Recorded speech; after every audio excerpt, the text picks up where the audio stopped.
Imagine this. Hideo Kojima and Shigeru Miyamoto sit down to have a lunch together in 2003.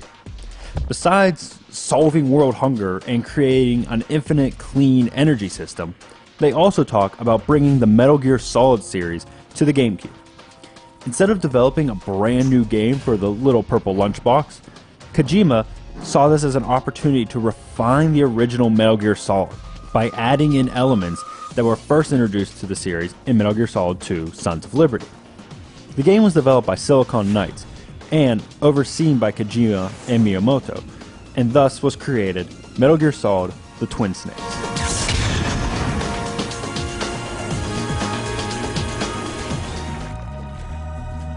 This is a complete remake of the original Metal Gear Solid. All the cutscenes, all the voice work, and all the graphics, everything got a complete extreme makeover. The gameplay has also seen some new improvements and addition. All the things you can do in Sons of Liberty.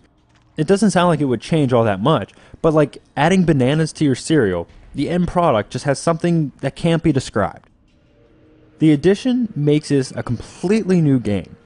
You can see the world of Shadow Moses Island through the eyes of Solid Snake even more now, because, well, you can aim and shoot in first person.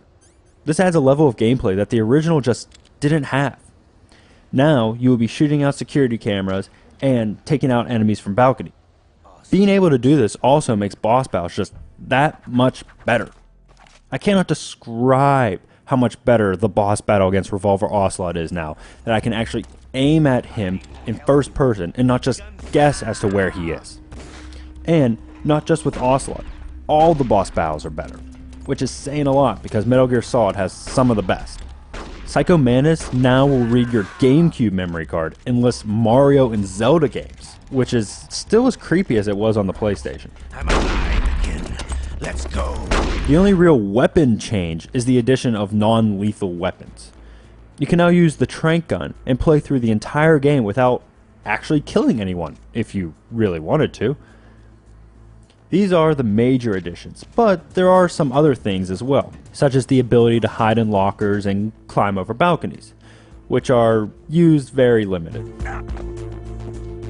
Plus, all this looks great with GameCube graphics. Look! Snake now has eyes where those dark patches used to be. But with all these new abilities comes a new level of challenge.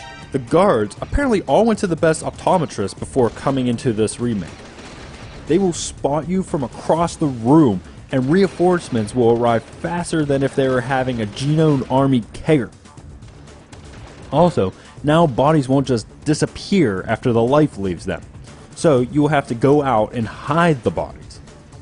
This is where those nice new lockers come in handy, because if the soldiers spot a dead comrade, they will enter a heightened caution mode. All this adds a new level of challenge than the original had, so you'll have to play much more carefully than you did before, which makes you look at the game in a whole new way now. Old strategies don't work anymore, and new paths will be needed to go unnoticed. All these new additions, as well as the re-recording of the original story, makes this game a can't miss for anyone. Old fans of the series will be excited to see the story they love told in a whole new way, while new fans can start their love affair with it. With new ways of seeing the world of Shadow Moses, new Nintendo items hidden throughout, and retuned cutscenes, Twin Snakes is what I didn't think was possible, and that is an improvement on a game that was already one of the best.